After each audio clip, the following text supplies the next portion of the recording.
আসসালামু আলাইকুম আরহামাতুল্লাহি ওয়াবারাকাতুহ। ওয়ালাইকুম আসসালাম ওরহমতুল্লাহি ওবরাকাতুহ। মাহাদি হাসান, তুমি মন খারাপ করে কোথায় যাচ্ছ?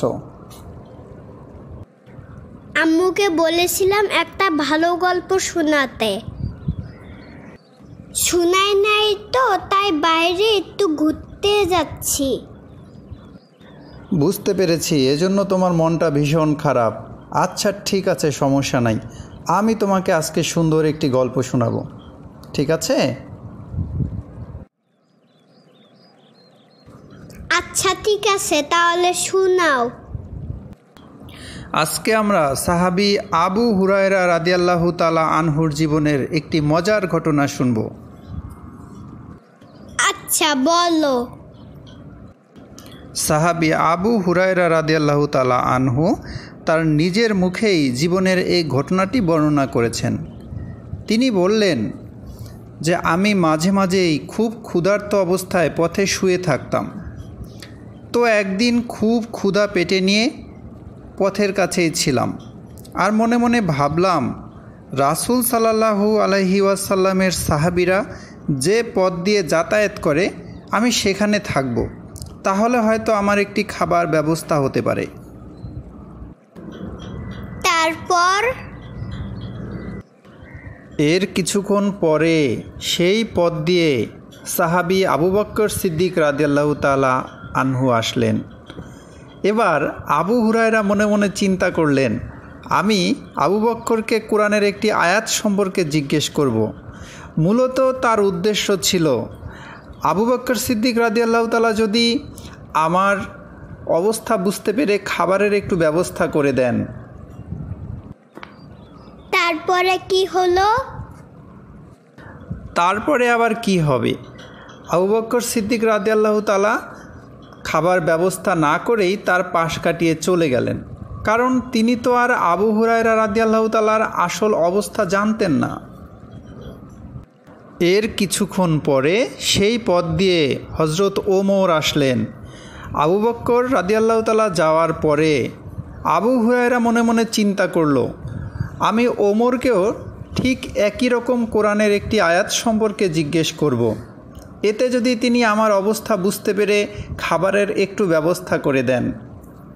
কিন্তু হযরত ওমরও খাবারের কোনো ব্যবস্থা না করে তার পাশ কাটিয়ে চলে গেলেন। এরপরে কি হলো? এর কিছুক্ষণ পরে সেই পথ ধরে আমাদের রাসূল সাল্লাল্লাহু আলাইহি ওয়াসাল্লাম আসলেন। তিনি আবু হুরায়রাকে দেখে একটু মুচকি হাসলেন। আবু হুরায়রা বললেন, রাসূল সাল্লাল্লাহু আলাইহি সাল্লাম আমাকে বললেন, আবু হুরায়রা তুমি আমার সাথে এসো। আবু হুরায়রা বললেন, আমি চিন্তা করলাম এবার হয়তো আমার একটি খাবার ব্যবস্থা হয়ে যাবে, তাই আমি রাসূল সাল্লাল্লাহু আলাইহি সাল্লামের সাথে সাথে রওনা হলাম। রাসূল সাল্লাল্লাহু আলাইহি সাল্লাম তার গৃহে প্রবেশ করলেন। আমিও তার গৃহে প্রবেশ করার জন্য অনুমতি চাইলাম। এরপরে তার গৃহে প্রবেশের অনুমতি দিল এবং আমি তার ঘরের ভিতরে ঢুকলাম। আল্লাহ রাসূল সাল্লাল্লাহু আলাইহি সাল্লাম দেখলেন একটা বাটিতে কিছু দুধ রাখা আছে।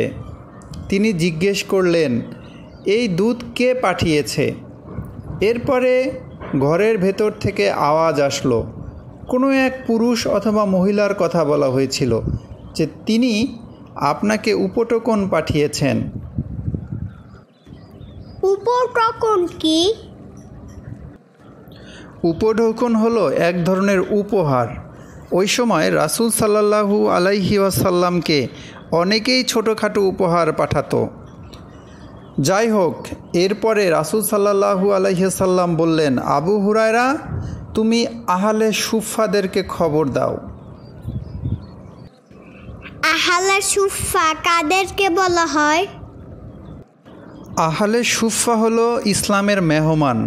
তারা অনেকেই নতুন ইসলাম গ্রহণ করেছে, তাই তারা না কারো কাছে টাকা পয়সা বা খাবার দাবারের জন্য ভরসা করতে পারে, না তাদের কোনো আয় রোজগারের ভালো ব্যবস্থা ছিল। তারাই হলো আহলে সুফফা। আচ্ছা। আবু হুরায়রা বললেন, আমি মনে মনে একটু চিন্তায় পড়ে গেলাম যে আমি অনেক ক্ষুধার্ত, এই দুধের জন্য তো আমি বেশি হকদার, আর এ যদি আহলে সুফফাদেরকে দিয়ে দেওয়া হয় তাহলে হয়তো আমি এখানেও খাবার কোনো ব্যবস্থা করতে পারবো না। কিন্তু আল্লাহর রাসূল যেহেতু বলেছেন তার কথা তো শুনতেই হবে, তাই আমি আহলে সুফফাদের কাছে চলে গেলাম এবং তাদেরকে ডেকে নিয়ে আসলাম। তারপরে কি হলো? তারপরে রাসূল সাল্লাল্লাহু আলাইহি সাল্লাম আমার হাতে দুধের পেয়ালাটি দিয়ে বললেন, আবু হুরায়রা, তুমি এদেরকে আপ্যায়ন করাও। এরপরে আমি প্রথম একজনকে সেই পেয়ালা থেকে কিছু দুধ দিলাম, তিনি পান করলেন। এরপরে আমি দ্বিতীয় জনকে দুধ দিলাম, তিনি পান করলেন। এরপরে আমি তার পরের জনকে দিলাম, তিনিও পান করলেন। এমন করে একে একে তারা সবাই দুধ পান করলেন। এক বাটি দুধ থেকে সবাই পান করলেন? হ্যাঁ, সবাই পান করলেন। আর আবু হুরায়রা রাদিয়াল্লাহু তাআলা নিজেও অবাক হয়ে গেলেন। এরপরে রাসূল সাল্লাল্লাহু আলাইহি সাল্লাম বললেন, আবু হুরায়রা, এবার শুধু আমি আর তুমি বাকি আছি। আমি বললাম, ইয়া রাসূলুল্লাহ, আপনি আর আমি শুধু বাকি আছি।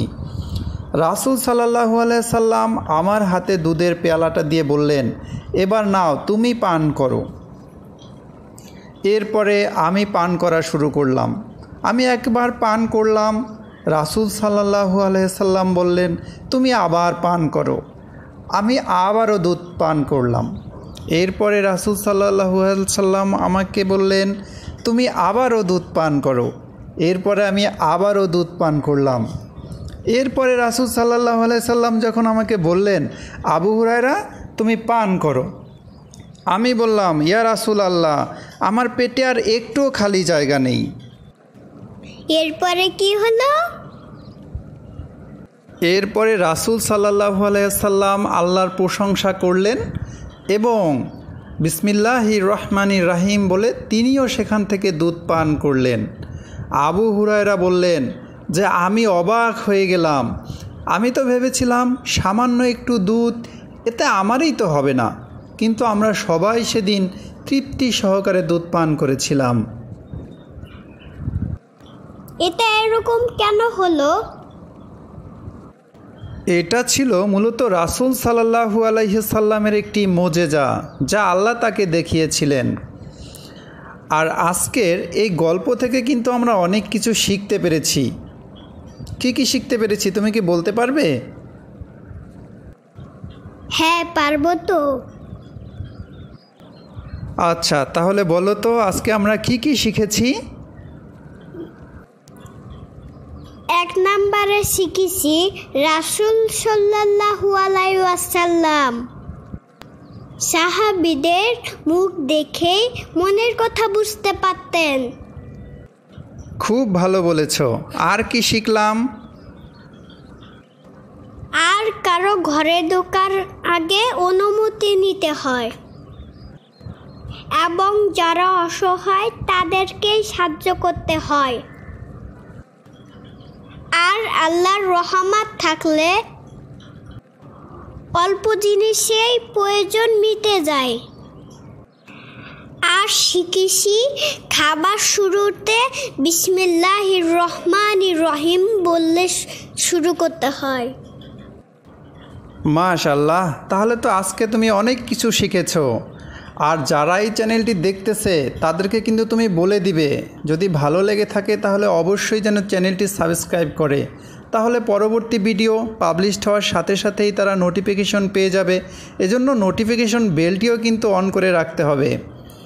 আর কেমন লেগেছে ভিডিওটি এটি জানাবে কিন্তু কমেন্টসে, ঠিক আছে? তাহলে আজকে এ পর্যন্তই আমরা রাখি। ভালো থেকো সবাই, সুস্থ থাকো, এই প্রত্যাশায় বিদায় নিচ্ছি। আল্লাহ হাফেজ। আসসালামু আলাইকুম ওয়া রাহমাতুল্লাহি ওয়া বারাকাতুহু।